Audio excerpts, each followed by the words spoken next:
He's chosen the three biggest people. I don't know if I should be offended by that or not. Why are you still alive? How are you still alive? This shouldn't be possible at this stage. Do you think Mr. Sheehan will give me a raise for saying that?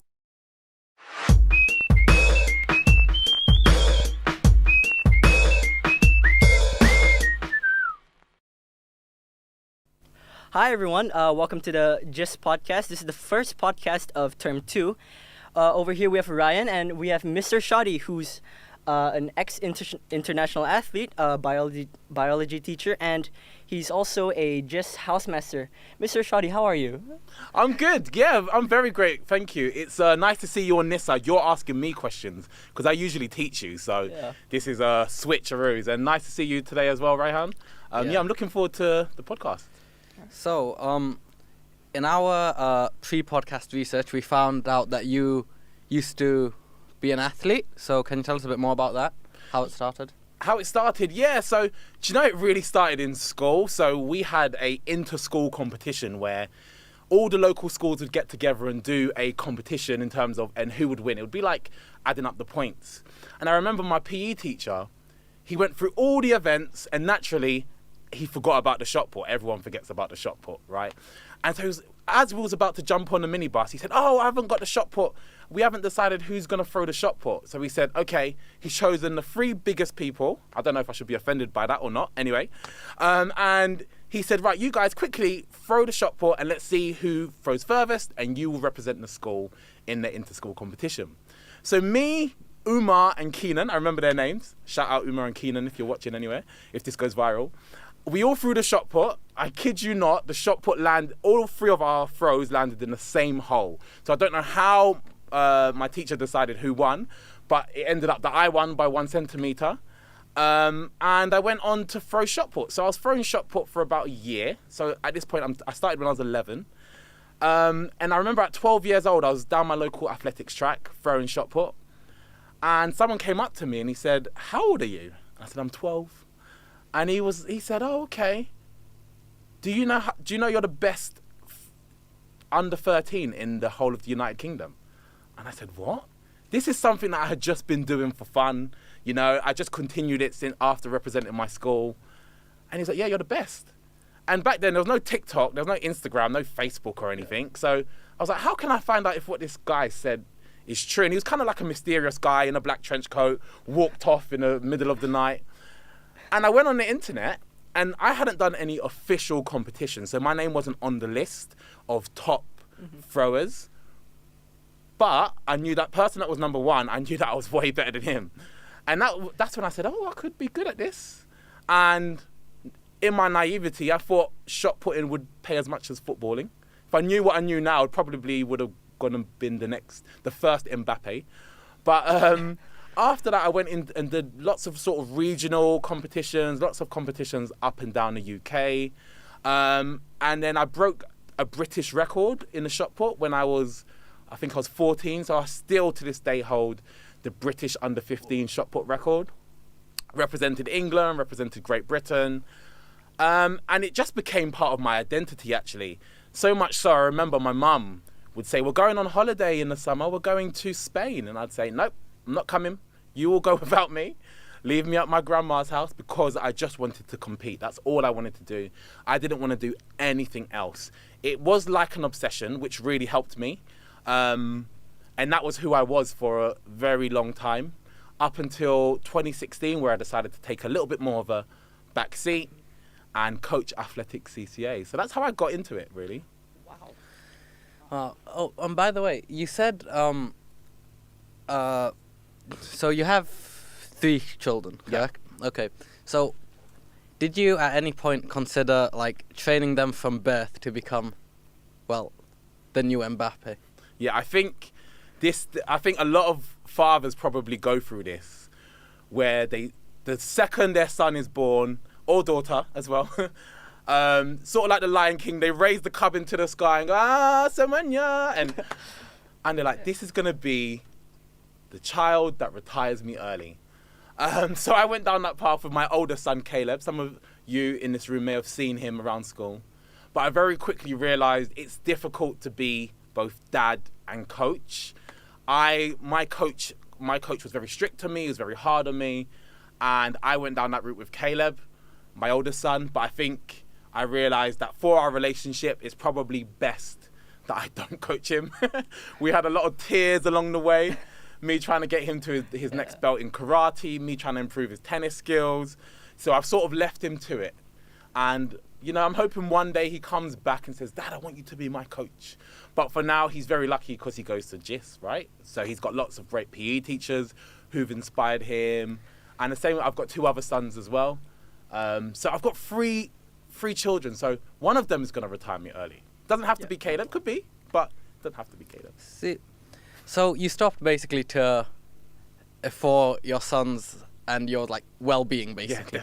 Yeah, So, I mean, maybe if you just kept going, right? Like it would have been bad currently, but I think like what some people call trauma could just be classed as character building, and eventually he'd appreciate it. Like, oh, hey, now that I'm like top in the world, thanks for that. Yeah, no, I think there's definitely an element of your experiences form who you are and play part in your the resilience that you develop. But I think what I decided was in that time, what was most important is that we formed a bond as a father and son. I didn't need to be that coach. And like I said, I've been very lucky for my children to all go to Geraldine International School, where they have great role models. There's a lot of teachers and sort of that have done sporting, that have had sporting achievements in the past as well. So he's got them to inspire him. And you know, he does show my photos on Google to his friends sometimes. So I'll leave it at that. Okay. Yeah. So, what led you to go from being an international athlete to pursuing a career in teaching biology? Okay. That's interesting. That's a good question. There's 2 parts to that actually. There's teaching and then teaching biology. I mean, I'm teaching biology because of the degree I did, right? So I studied a degree in biomedical science. And I remember me being 17 down at my local athletics track, I used to train with a group of athletes, right? And they were all a few years older than me because I was that good, you see. And I remember my coach was like, okay, so you're going to university in a while. We've got to plan your training sessions. We've got to plan your meal prep, etc. And he said, what degree do you want to do, by the way? And I said, I want to do sports science. That is genuinely what I wanted to do. Sports science or physiotherapy. That was where my passion was. I've been reading sports science, especially physiotherapy books since the age of 11. I've always been fascinated by that sort of those areas. You were a very accomplished child, I must say. No, I wasn't. Trust me, I definitely wasn't. And I remember him saying, don't do sports science. Look at all of these older athletes. What are you going? And he said to me, what are you going to become, a PE teacher? No offense to any PE teachers out there, but he said that. And I remember thinking, what's wrong with it? I'd love to be a PE teacher. And anyway, so I really trusted my coach. My coach was, at the time, when I was 17, he must have been 83, but he was a very fit, very knowledgeable guy who used to pass lots of life skills and experiences down to me. So I said, okay, fine, I'll do something biology related, because I love biology, right? Biology's always been my main passion. And I said, okay, I'll do biomedical science. And he said, that sounds better. And the joke's on him because I became a teacher anyway. So, so that's how I got into teaching. I did a degree in biomedical science. And I remember always saying in university, I'd love to be a teacher, but teachers just don't earn enough. But I think as time went on, I did a few work experiences in schools, and I knew a few teachers, and I loved it. I nearly went into primary school, actually, and somebody said, don't go down there. They're animals. Yeah. They said, I don't think you can handle the little kids. And I think I made the right decision. So, yeah, that's how I got into teaching. Yeah. Okay. Well, I agree with your point about primary school children. Even while I was one of them, I thought, I feel bad for my teachers. Because, I mean, kind of worms here. they're a little bit, put it nicely, let's say energetic. They're a bit energetic. Mm-hmm. Well, I've got 3 primary school children in my house right now, so I know exactly what you mean. Speaking of, like, so, this is kind of, I'm digressing here, but I have a friend who does... I'm nervous, by the way, about how far he's going to digress, but okay. I have a friend who, like, does competitive fighting, right? Okay. And so, like, What when sort of competitive fighting? boxing. Okay. When he goes, like, around, like when he just walks past something just for fun, he like pretends to punch. He just likes punching random things basically. Yeah. Now, so you did professional shot put, which is basically throwing something really far. Yeah. Did you ever just like look at certain smaller objects or smaller people and think, hey, how far could I throw them if I really had to? No, And have you ever tried it? So I definitely understand what you're talking about in terms of your friend who just walks around throwing punches. It's a thing called sort of muscle memory. And athletes, when they're in their day-to-day activities, they'll often find themselves going through the motions, because one thing that athletes do a lot is visualization. And actually, there's been some studies to show that actually visualizing you going through a process, whether it's throwing a javelin or sprinting or kicking a football, the visualization process fires neurons that helps with the muscle memory. And so, yeah, I didn't ever go around thinking, look at this small child, let me throw the child. No. But I definitely used to. So in my school playground, you'd always see me. So I used to do the shot put spin. You can look that up if you want. So I definitely used to spin in the playground. I would be at parties spinning, throwing a shot put. And people would think, is that your dance move? I'm like, no. But yeah, that's definitely something that happens quite a lot. But I never randomly threw things, no. And that's also dangerous for anyone thinking about it. Sure. For professional reasons, I'm sure that story is 100% true. And so what was training like? What was just like day-to-day life as a athlete? Good question. I have very, very fond memories of the times when I used to train. So I used to train 6 days a week. Some of those sessions were twice a day. And I think the word that I can use is obsessive. I think one thing, I don't know if you all know the famous sprinter Usain Bolt. I've heard of him. Yeah. One thing Usain Bolt used to say was he hates training. And the reason why he used to say he hates training is because when you go to training, it's blood, sweat and tears. You're pushing yourself to the limit, day in, day out. And I would say my day-to-day training was obsessive. I was obsessed with throwing, and I was obsessed with beating my competitors. I would look up my competitors' distances, and I would dream about beating my competitors. And actually, there's an element of that is a really, really good thing. I do think to achieve the best in life, you do need to have others pushing you on. You do need an element of competition. Sometimes I would say it was unhealthy where, like I told you, I wouldn't go on holiday with my family because I just wanted to compete. I just wanted to train. I'd get a small block of a break throughout the year. So my break would be September, basically most of September. However, I'd be at school, so my family couldn't go on holiday in September. So as a teenager, I wouldn't really go on holiday just because I never wanted to go. So it was really obsessive, but I think you need an element of that. I think you need an element of that just constantly wanting to improve. And while I was competing, I never was happy with anything I achieved. When I broke my British record, that night I said, how can I make this that no one can ever break this again? And to this day, no one's broken it. But that was the first thing I thought. Not well done, Ant. That was great. All your hard work has paid off. You did this part of your technique right. None of that. Just how can I get it even further? Every time I did a personal best, every time I won a British championship, it was always, I want to win the next one. I want the next one. So I never took a step back until I retired, actually, to appreciate what I've accomplished as an athlete. And that's the unhealthy part, actually. I do encourage young people, although, yes, you have to be constantly wanting to improve, sometimes take a step back, smell the roses, and think, well done. You've done a good job. Yeah, I think that's important. Although I do think, like, you probably only did as well as you did because you were, like, massively obsessed. Yeah, right? And you weren't gonna... If every time you did something, you're like, yeah, okay, that's good, then... 100%. I completely agree with you, yeah. There's got to be an element of dissatisfaction to push you forward. Some people may disagree, but I think there's got to be that internal fire of wanting to do something, whether it's break a record or beat somebody or win a championship.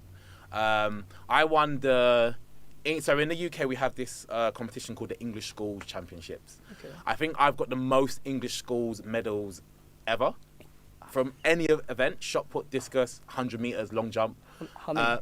So it goes from year 8 all the way to year 13. In year 8, I came second. Year 9, 10, 11, 12, 13, I won it. And I don't think there's anyone else that's ever done it. I've tried to look. And that was, even though I won my 3rd medal, my 4th medal, I constantly was like, what's the next one? What's the next one? What's the next one?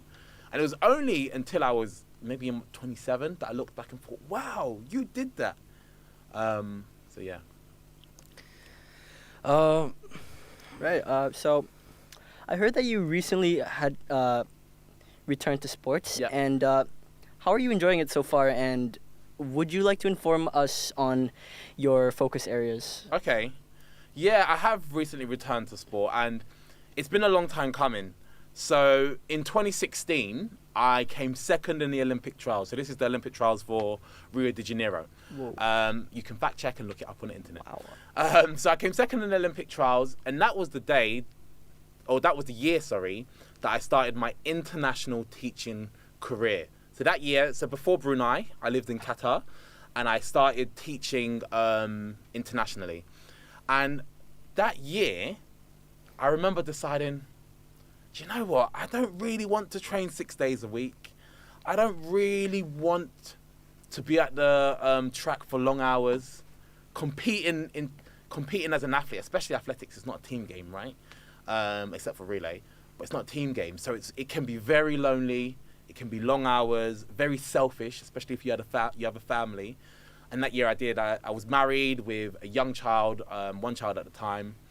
And I was like, I just want to enjoy my life with my family and go to the park with my son and enjoy my life. And so I said, I'm going to take a step back. And so from 2016 until really 2024, I almost had this little vulnerability moment now. I almost had this identity crisis in terms of who am I and why do I do what I do? What spurs me on to continue training or want to achieve more? And I remember looking back towards the end of 2023, and I remember thinking, what would I like to do? And I remember the thought of going back to athletics really motivated me. Now, this is a weird thought because I'm I'm clearly in tip-top shape, but I'm past my prime, right? So me going back to athletics wouldn't be to go on and achieve Olympic gold. It'd be for personal happiness, for example. And I've never trained for happiness. I've never trained just because I want to, you know? And so I kind of went through this whole, this is what makes me happy, what makes me happy search process. So yeah, I've gone back to athletics. I'm hoping to start competing in the summer of 2024. For those of you, I know this is going to go viral and people will be listening for years to come. So, the best comeback story of the 2020s. Shout out to anyone watching in 2045. Yeah. Started here. If YouTube's still around then. Yeah, so I've decided I'm going to go back to track and field, and I'm aiming for sort of international competitions, but more on a master's level. So when you get to a certain age, they start doing master's competitions. So there's no prize money. You probably spend more money than you earn. There's no major accolades, but you get to compete against athletes within a similar age bracket of you, older of course, but internationally. So you could represent, so I would represent Great Britain. I could compete against athletes from all over the world, and that just brings me pure happiness. And going back to what we were speaking about earlier, me as a father, I think it's my oldest son is my only one of my children that's ever seen me compete, right? And I remember when I told him I think I'm going to go back to athletics, he was like, do you know how good that would be for Elijah and Gabriel, who are my 2 youngest, to see you compete? My oldest barely remembers me competing. He was like, it's going to be so inspirational for them. And when he said that was the catalyst I needed to say, yeah, this is what I'm going to do. So I'm going to go back to athletics. I am back in athletics, competing in the summer of 2024. And I'm also doing a bit of CrossFit for enjoyment, because a lot of the shot put elements of training are also incorporated in CrossFit. So anyone in Monarch, because I talk about this in my Monarch Assembly, shout out to all the Monarch boys watching, also the ones in 2045. Anyone in Monarch knows this, that I'm trying to be a CrossFit athlete at the same time. Yeah, it would also give your kids bragging rights. Like, you know, when you're young and you're like, oh, my dad can beat up your dad. My dad can throw your dad across the field. Well, I hope my children aren't going around saying my dad can beat up your dad, because then I might get some dads in a parking lot saying, come on then, let's fight. No, I don't want that. Peace. We try to you would spread win. peace. But you'd win. You'd win. Yeah. I don't know. There's some pretty strong dads and mums around the school campus. I think you could beat all of them No. at once. Tournament. You're flattering me. So, yeah. Anyway, sorry. I forgot the question now.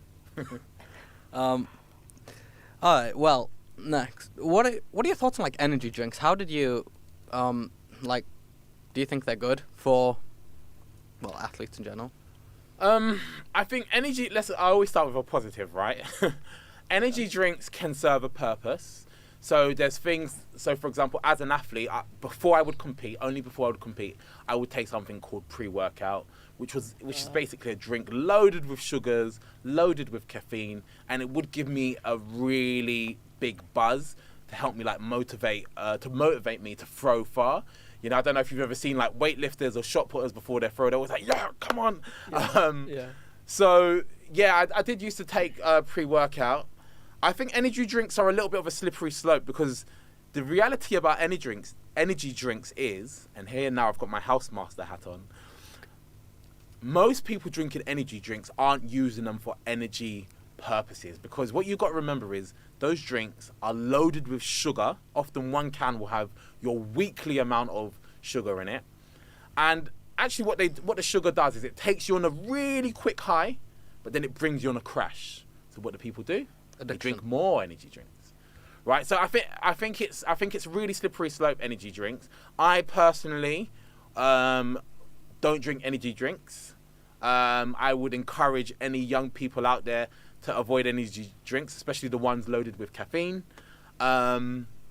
because they're simply not needed. I think a good rest, good sleep, cutting down your screen time. I told you I've got my housemaster hat on, right? Cutting down your screen time can all help with your energy levels. You are designed to do stuff when you are awake, whether that's climb a tree, run after some chicken and catch some chicken, climb a mountain. Your body is designed to do that. Your body, most of the time, will provide you energy to do stuff. And it's not always that simple. I definitely know it's not always that simple. But there are sometimes small changes that people can do to make sure that they're full of energy throughout the day. Sleeping, doing a little bit of exercise, 30 minutes a day, eating healthily, again, screen time. I know we're on a screen right now in 2045, but it's probably a hologram now, isn't it? Yeah, exactly. But yeah, so there's loads of things. So I'm not the biggest fan of energy drinks. I know the kids have all gone prime crazy, my son included, but yeah, I don't promote energy drinks. My children don't drink energy drinks. Yeah, and in general, energy drinks, they just don't taste that good. Honestly, I really, me personally, right, I don't like the taste of it. It tastes like medicine. Yeah. Ever tried Monster? Well, yeah, I mean, Monster cans are a little bit intimidating. They're so Yeah. they're massive. Yeah, no, do you know I've never had Monster? Really? I've had Red Bull, but I've never had Monster. No. You should have one sip No, and then that's all. thank you. Yeah, the worst. I've never tried Prime, and I plan to never try Prime simply on principle, because I just like to say that everyone who has it is only having it because they like the YouTubers that made it. Yeah. The clout. Yes, Really? and I've never tried it just because I don't like people who have. Anyway, yeah, what you said about people like with low energy levels just needing to change their lifestyle a bit. Like, I have friends. Well, Okay. one friend. Go on. No names. No names. Probably watching though. Barely friend. sleeps. Yeah. Exists off like chewing gum and Okay. coffee. Okay. And then every once in a while he'll turn to me and ask me the mind-blowing question: why am I always tired? Yeah. I'm like, why are you still alive? How are you still alive? This shouldn't be possible at this stage. And he's like, I'm like, have you tried sleeping? And he's like, oh yeah, I should probably do that. Yeah, you should. But anyway, back to the energy drinks. The thing I'd say, sorry, I know you were going back to the energy drinks, but to your friend or anyone out there who's struggling with their eating, sleeping, gaming addiction, first thing is there's always help out there for you. Sometimes you have to seek for it, but there's if you do feel like you need help, I would say definitely reach out to someone for help. But secondly, just making small habit changes. So if you're sleeping 2 hours a day, then and you want to change your sleep, you don't necessarily have to go for a full 8 hours that evening, but maybe try and sleep. Okay, let me go for 4 hours today, and just sleep for 4 hours that week. Then let me go for 6 hours, and let me go for 8 hours. It's building those small habits. Little plug, and I have no shares in this book, but I've read a book called Atomic Habits over the winter break. Well, not winter break, the December break, because there's not winter in Brunei. And that book is all about, and I would recommend anyone who might be struggling with their habits to read that, because it's all about making the small changes. Often when we want a goal, we were like, tomorrow I want to, I want to build all this muscle, or I want to change my sleeping completely or my eating. But actually, just try and make those small changes, and in a few months you'll look back and be like, wow, I'm a completely different person. Anyway, sorry. Okay, so this next question.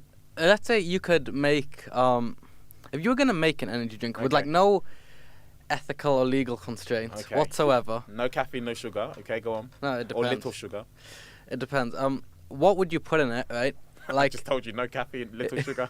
If you let's say it was something you were gonna have just before match or whatever it's called. Yeah. What would you put in it? Okay, the first thing, and the people in Coffee Bean around Brunei know this, is I love caramel. So I always go to Coffee Bean and I call up and they're like, caramel latte? And I'm like, yep. So I'll definitely have an element, it would have a caramel taste. Okay. That would be like my sweetness, I guess. I don't actually drink dairy.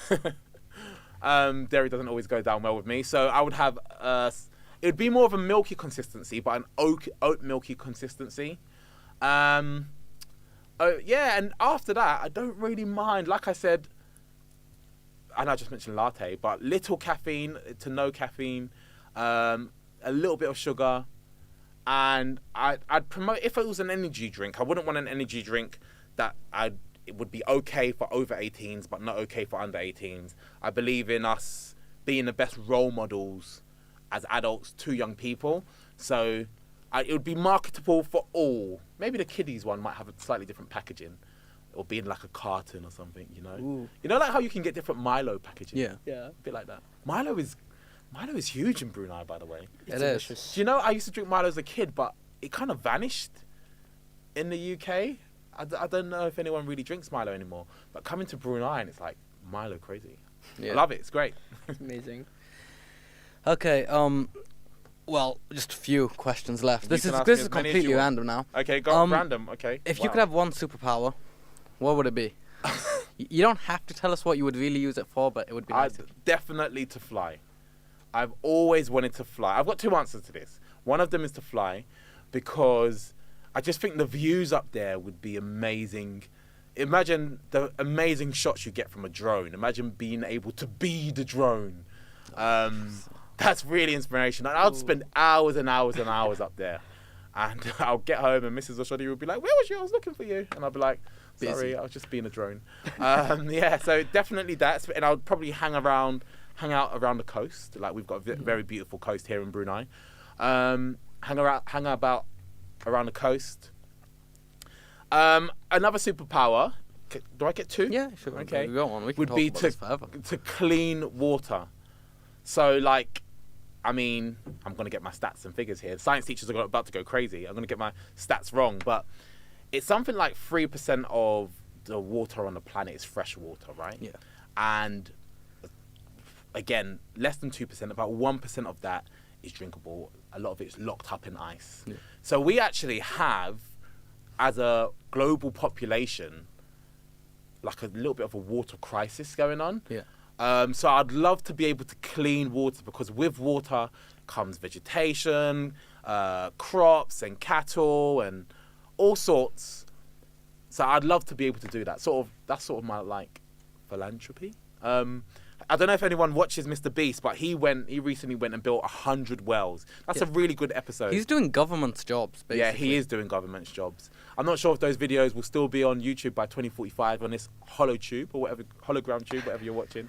But he's doing an amazing job building wells. He built 100 wells not too long ago. So I'd love to do something like that. Maybe put my hand on some mucky water and turn it into fresh drinking water. Or you just place your hand on the ground and water just flies up a meter away. Yeah, That would be there cool. you go. But yeah, I'm not trying to play God or anything. Well, yeah. What would you choose? For A superpower. a superpower. To be a top biologist, obviously, although he's got a really good biology teacher, that would be a superpower. I'm joking. Go on. Sorry. Definitely time travel. Yes. 100%. Yeah, I could go back in time. Any embarrassing moments, gone. You know? Yeah, that's honestly the only reason. The only reason. I think, see, I would say something to do with time as well. But I wouldn't just go back like erasing all my mistakes, because otherwise you never learn. And, you know, life is supposed to be good and bad parts, so you can appreciate the good parts. But what I would do is stuff like, you know, you go into an exam, oh, so these are the exact questions, rewind like an hour and a half, and then get exactly what you need. And, I mean, yeah, if you can, like, stop time, you can go anywhere, do anything you want. Within reason. Yeah. Sure. Ethically. Yeah, Sure. yeah. With integrity. Yeah. Ethics. Totally. For But, for the people watching Yeah. this, we've got a whole audience cast here who are laughing. Mm-hmm. yeah, or something like, I don't know, super speed would be good. You just to mess with people, honestly. Yeah, slowing down time and super speed are basically the same power, but I also think they're one of the best because, like I said, there's nothing you can't do. Yeah. I'd love to be Take able that to. however you want. I know you. I know your first or your second podcast was with Dr. Milner, right? Who's an astrophysicist. Is Yeah. that what he is? And I'd love to be able to travel through space unaffected by like the lack of oxygen and the heat and the cold and the asteroids, and just see what's out there. That would be an awesome superpower. Sort of like Captain Marvel. She does that, right? Yeah. And Goku does that. Does anyone watch Dragon Ball Z? Nope. Instant teleportation. I've watched bits of it. Yeah. Okay. Yeah. By the way, so if you were to like encounter aliens, right, Okay. and you had to explain humanity to them, Oh. how are you gonna start? Like, actually, no, assuming So they're I an need- invasive species, and you somehow ended up being the ambassador for humanity, no Okay. pressure. What would you say to them? As for the reason why they shouldn't wipe out the people on the earth. Yeah. I'd say to them that there's a lot of evidence, despite what they can see with sort of the pollution we've put into our oceans and the air and the wars, because they're probably looking at that thinking, this is a really horrible species, let's wipe them out. I'd definitely say to them, if you look at humanity, there's a lot more good than evil out there. There's a lot of really, really good people. We have, as a people, we have so many differences, but actually there's way more that we have in common than that separates us. And I'd say, look at how we all come together as a community. I mean, when I was your age, I'd never heard of Brunei, right? And now look, I'm here teaching in Brunei, and the ability for us to connect as a global species is amazing. So I'd say, please, Mr. Aliens, Mrs. Aliens, don't wipe us out. We're good at heart. That's what I'd say. Do you think they would listen? See, me personally, I don't think so, because they'd just be like, you guys made nuclear bombs. What? Yeah, no, it's true. It depends on whether or not they see us as a threat, right? Yeah. So it really depends on who we send to speak to them.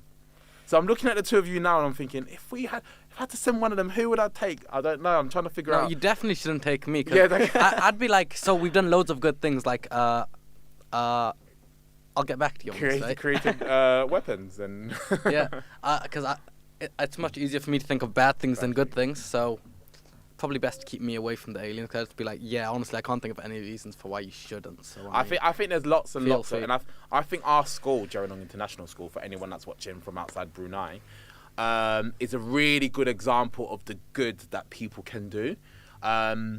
From us looking at how we can live sustainably, for the ecosystems, us looking at how we can support each other and celebrate our different cultures, and promoting music and sport and all of our kindness weeks. I think our school is a really good example of how we can all be amazing global citizens.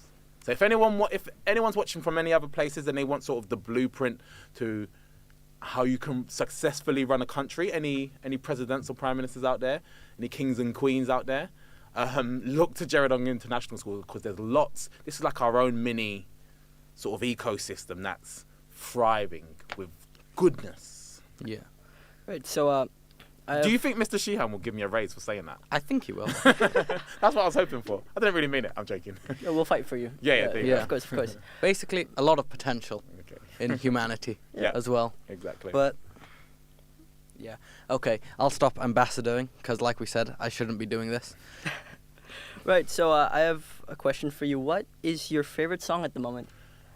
Oh, good question. So I listen to a lot of music. I really, really love music. Yeah. So I wake up my 2 youngest children every morning with music on my speakers playing, and they're like, especially the youngest one, he doesn't really know what's going on. Gets the pillow and he puts it on his face. But I'm always listening to music. So I listen to a lot of music. I know lots of people say I like all kinds of music. I genuinely do like all kinds of music. At the moment, one of my favourite songs is an Afrobeat song by an artist from Nigeria called Burna Boy. And he's got a song, you may not have heard of him. He's got a song called I Told Them. And it's kind of a song to his haters, actually. Saying, I told you I was going to be successful.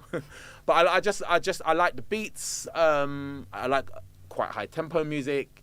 So yeah, I Told Them by Burna Boy is a song that I'm listening to at the moment. But yeah, I've got all sorts. Well, I think we are out of time. Are we now. out of time? That's a shame. But you know, coming into this, I was really nervous about the questions you were going to ask me, but actually, I think they've been okay. Nice. Yeah.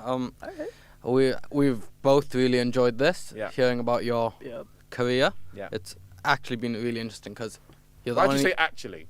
Did you think it was going to be boring? No, I mean, normally when people talk about the careers, it's not that exciting. Yeah. But you're the only former international athlete I know. So Oh, there you go. You say, there you go. I think you're the only one a lot of people know. So No, do you know, I think there's a few teachers in school that have represented their countries in different formats. I know we've got some really good netballers, ex-netballers and stuff in school. well, let's just say you're the most interesting one. Well, you haven't had them on the podcast yet, so... Well, we'll find out. Anyway, thanks for watching, I guess. Yeah, and you don't... And Can I do the outro? Yeah. Don't forget to like, share, subscribe. Yes. Signing out. Whoa!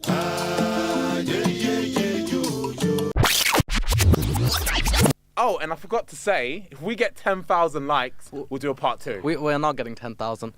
Okay, let me tell you a little story. I've got a YouTube channel for anyone that wants to, and I'm just teaching on YouTube. And I remember my very first video, I think I said something like, let's get this video to 5,000 views. And I'm teaching biology. My kids were like, my students were like, so you're never going to get 5,000 views. Go on YouTube today. Mr. Oshodi's video has 5,000 views. So we're going to get 10,000 views, then we're going to do a part 2. Signing out.